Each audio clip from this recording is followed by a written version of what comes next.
President Bush is optimistic that a two-state plan can be brokered this week in Middle East peace talks, and he's going to meet with Israeli and Palestinian leaders today ahead of the summit tomorrow in Annapolis. For more on what to expect from the summit is David Gilbert, a freelance Middle East correspondent. David, thanks so much for joining us this morning. Hey, Jessica, good morning. Now, tell us a little bit about tomorrow's summit. Is it just going to be American, Israeli, Palestinian leaders talking? We've heard that Syria is somehow going to get involved. What's the latest with that situation? Well, nearly everyone and their brother is going to be there. The Saudis have indicated that they're going to be there. The foreign minister of Saudi Arabia, that is, Saud al-Faisal has been telling people that he's going to go, but he's not going to shake the hand of anybody that might be Israeli that's there.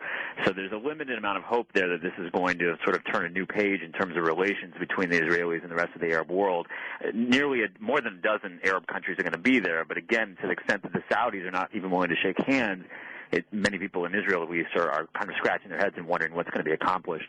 David, this is Victoria. Isn't this really more about getting things started rather than getting things finished?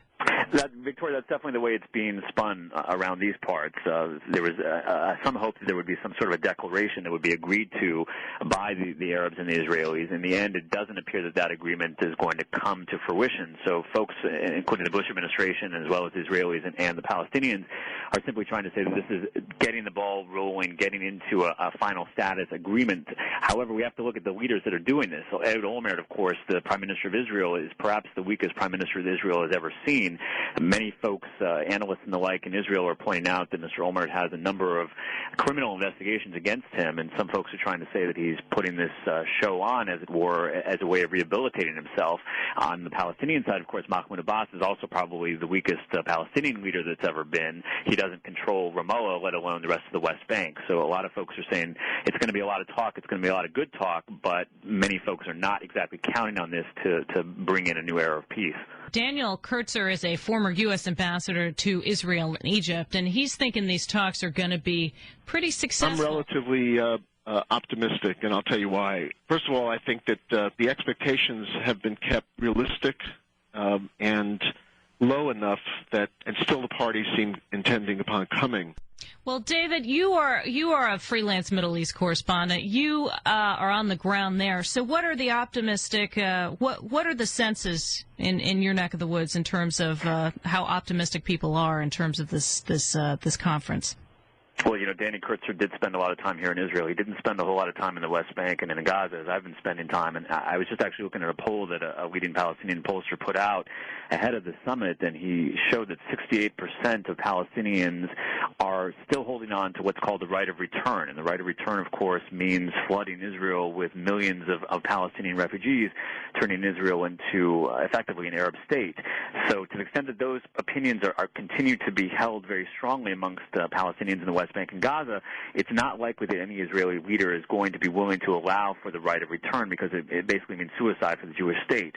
So to the extent that the opinions are so hardly fought for and so staunch, most folks are saying, look, it's nice to have talks. It's always better to talk than to fight, but there isn't much of an agreement to be reached at this stage. Do you think that this is a very cynical question, but do you think this is to some extent about President Bush wanting a legacy of Middle East peace as much as anything else? Victoria, you wouldn't be the first person to suggest that. I mean, there's been some talk of that over in these parts as well, both among the Arabs and among the Israelis. There is some sense that Secretary Rice, in particular, wants to give President Bush a positive Middle East experience to sort of bring him out of his presidency and to try to rehabilitate America's image here in the Middle East. I have to tell you, from the terrorist point of view, this summit is a very interesting accomplishment for them in some sense, because you have to look at what's happening over the last 7 years here. If you're Hamas, if you're Islamic Jihad, if you're the PLO, you've been blowing up buses, you've been blowing up pizza parlors, you've been blowing up dance clubs, and at the end of those 7 years of terrorism, you're being offered the same deal that Yasser Arafat was offered to Camp David 7 years ago.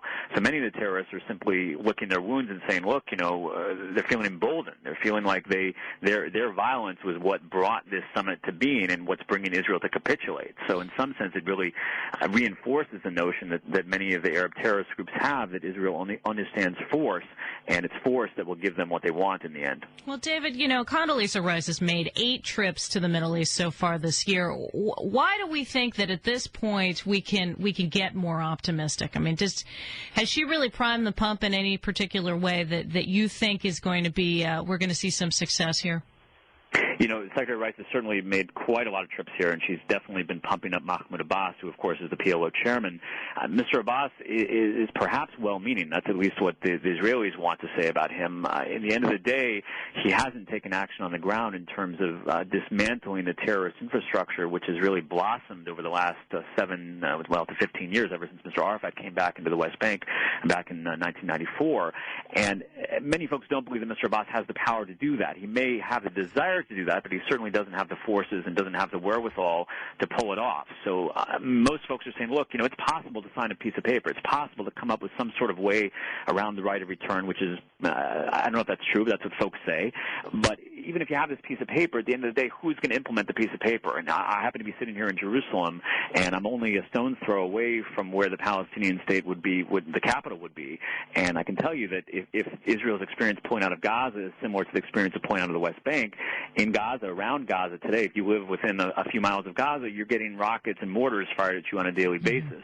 And I know that, if the Palestinian state is to come about in those areas very close to Jerusalem, you then have a scenario whereby rockets and mortars would not only be fired into kibbutzim, small towns around Gaza, but you'd have rockets and mortars likely being fired into major population centers like Jerusalem, like Haifa, and like Tel Aviv.